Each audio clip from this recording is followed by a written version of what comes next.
Hello, and welcome to plantcare.club, where we care about your plants. On this show, we like to do three things. Number one, we talk about your plants. Indoor, outdoor, whatever you've got, we'll talk about them as long as they're alive. Number two, we'll do product reviews and dive into specific items. So, for example, soil or pots. Maybe it's a new type of philodendron that you saw at your local garden center. If you're looking for some kind of a product review, send us a message, let us know what you're looking for, and we can do some research on that.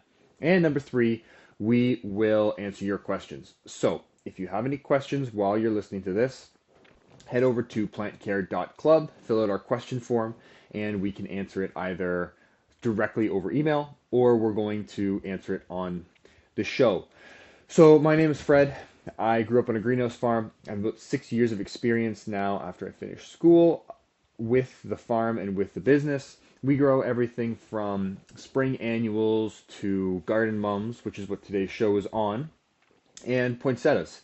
We also work with tropical plants, so that would be indoor house plants, outdoors like palms and ferns, and we will ship these plants across Canada and the United States. So what we try to do on the show is take the experience that we have in the greenhouse and in these commercial growing environments and show you how you can apply that to your own home and how you can apply that, keep your own plants looking great. What to look for when you have problems. Hey, here's how we deal with it in the greenhouse. So here's how you could deal with it at home.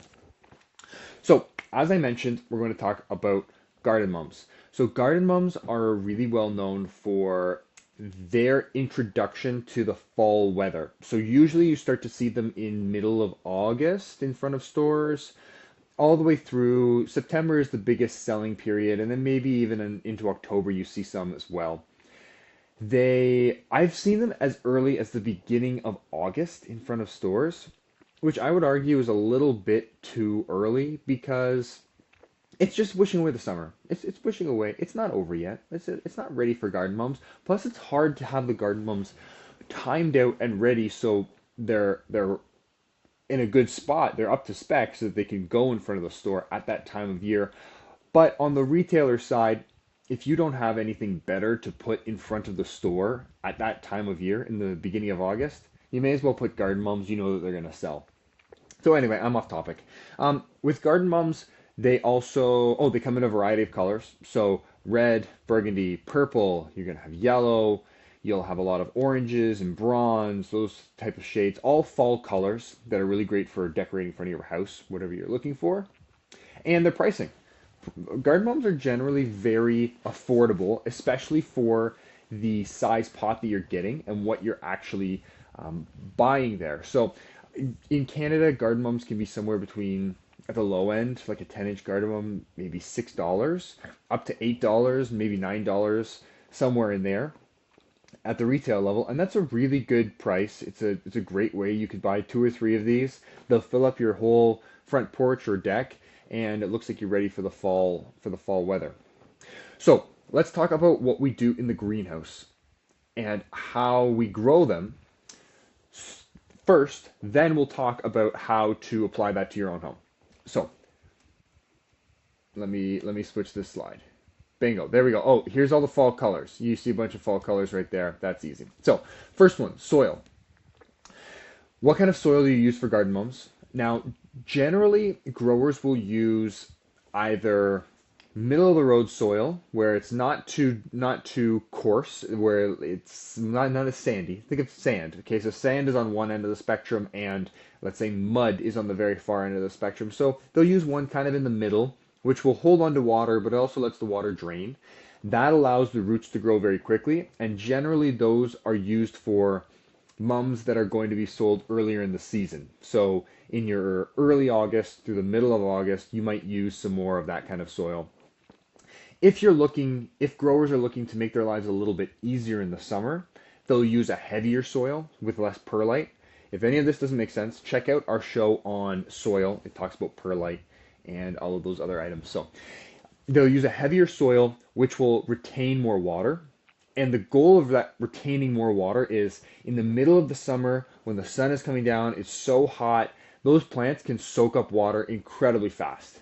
The garden mums are really well known for soaking up that water. So if you use that heavier soil, it'll hold on to more nutrients, it'll hold on to more fertilizer and water for longer, and therefore that you don't have to fertilize and water as often. Makes the grower's life a little bit easier. Next up is fertilizer. So I would say, as a general rule of thumb, you can push garden mums with a triple 20 fertilizer. Now, if that doesn't make sense, check out our show on fertilizer. So a triple 20 fertilizer is a pretty balanced fertilizer. It will it'll push the plant on to continue it to grow and encourage its growth all the way through the beginning of the season. Later in the season, you might have to add on some finishing fertilizers, some different applications, but in general, growers, I would say most of the time, they're trying to push those plants on. They're trying to encourage growth right from the very beginning. And light. So if you think, if I'm approaching this from a grower's point of view, the grower is going to usually start the plants indoors in the greenhouse in, let's say, June, in the northern hemisphere roughly, and then they're going to, at some point around end of June, early July, mid-July, somewhere in there, sometimes even earlier, they will move them outdoors, and they're grown outdoors.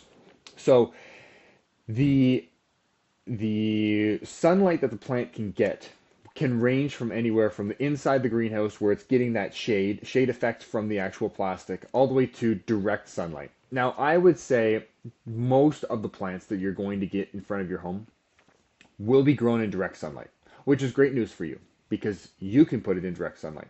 Those plants are going, now if you're thinking about it from the plant's perspective, they're getting that triple 20 fertilizer. They've got the soil that is really holding on to all the nutrients, and now they're getting direct sunlight. All three of these things are going to encourage that plant to grow so quickly. So you think about the size of the plant that's in front of your home for garden mums. That plant has probably gone from very tiny, maybe an inch or two tall, all the way to that size in only a few months. So the combination of these three factors, where it's warm, you've got the sunlight, you've got lots of nutrients, the soil's holding on to it, everything is a perfect mix in order to allow those plants to just absolutely scream forward and get to the right size in the right timing, in a very short 2-month period. So how can you apply this to your own home and your own to the plants that you pick? Now, first off, I've got two different options here. You can see right to my right, now if you're listening, to my right, there is a plant there.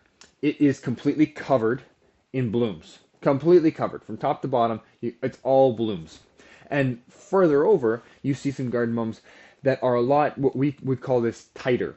So you can see all of the buds. The buds are there. They're ready to open. One or two of the buds are already open, so you can tell what color the plant is, but it's not as open as the plant to my right.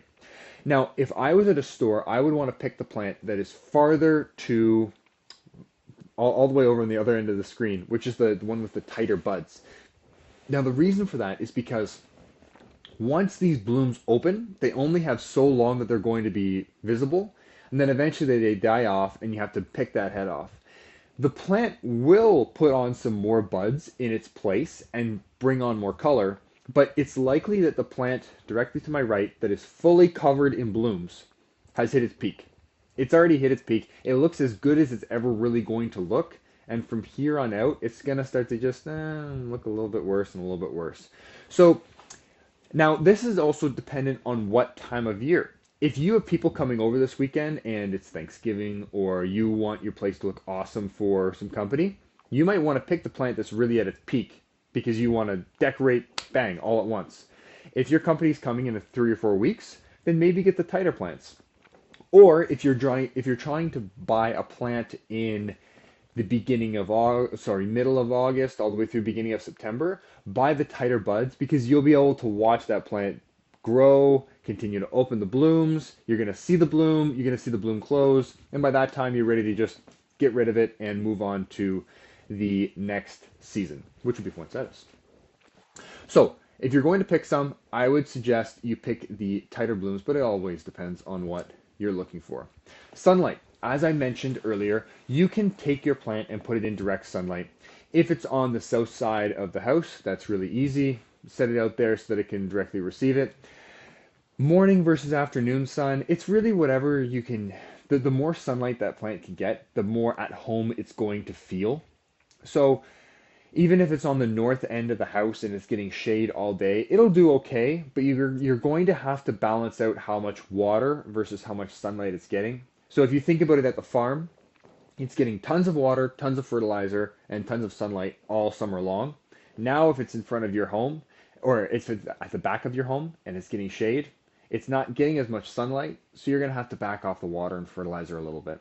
So you might have to play with that a bit. But because garden mums are grown outdoors most of the time, it makes life a lot easier for the homeowner. You can throw it straight outside. For water, I need to make myself smaller because I've got that nice dog on there. Look at that dog. Um, for water, these plants love water. They will soak it up, especially with warmer days. Now you got to be careful because eventually, as the season goes on, if you keep your habits and you keep watering every single day, you fill that pot, you fill all that really dense, heavy soil, eventually that plant's not going to soak up all of the water that's in the soil, and so you might be just throwing on fertilizer and water for no reason. So as the season goes on, you're going to have to adjust your practices.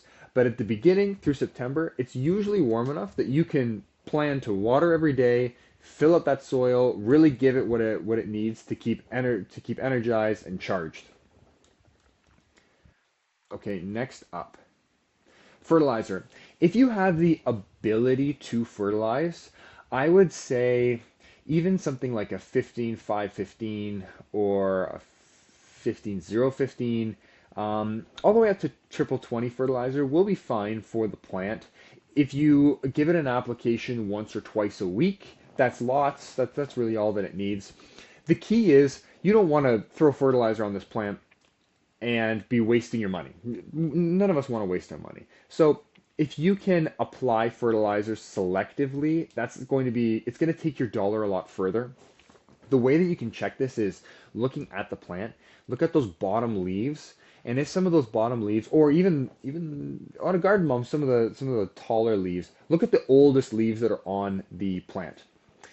And if those leaves start to go a little bit yellow or more pale, they're not that dark green, it probably needs some fertilizer. That means that it's running out of nutrients and it needs more fertilizer. So if you're watching your plant, you're really studying it, and you're saying, "Oh, okay, I see some discoloration for these bottom leaves," then yeah, kick up the fertilizer rates a little bit and give it what it needs. But you don't have to give fertilizer every single time you water these plants. At the end of the day, you're probably going to have your cardamom from September to middle of October, maybe to the end of November. So you don't want to invest a whole lot into this plant. It's really only a short window of time. It's kind of like poinsettias in that way. Next up, I've got frost. So if you are lucky enough to be very far north, like Canada, like me, you will inevitably see frost in probably October, then definitely in November. And these plants can take a little bit of frost, but just like any plant, they don't want to take a lot. I would say the cutoff line is, let's say, oof, once you start to get down to low Celsius numbers, it starts to get a little bit iffy. And then once the temperatures go negative, then it's definitely iffy. You want to get those plants inside, especially if you want them to keep on going and keep making your house look nice. You want to get those plants inside overnight, give them a nice warm place, and then throw them back outside the next day. Hopefully, it's not every night that you have to move them inside, outside, inside, outside. It's just one or two nights in a week, but you're not going to want to let these plants freeze. They can take a little bit of it. If you're away on vacation and it's going to freeze one or two nights, they're okay. They can take a little bit of it, but they don't want to take it very often. Okay, and last one I have here is on deadheading. So when they're at your home and you see that these blooms are starting to spend and they're done and you want to keep that plant looking nice, just go through, pick off the dead blooms, and once you take that off, the plant has a little bit more space so that it can throw a new bloom into that spot, open it up, and bingo, you've got more color on your plant. So watch for deadheading. That's going to be another another task that you have, if once you buy these garden mums.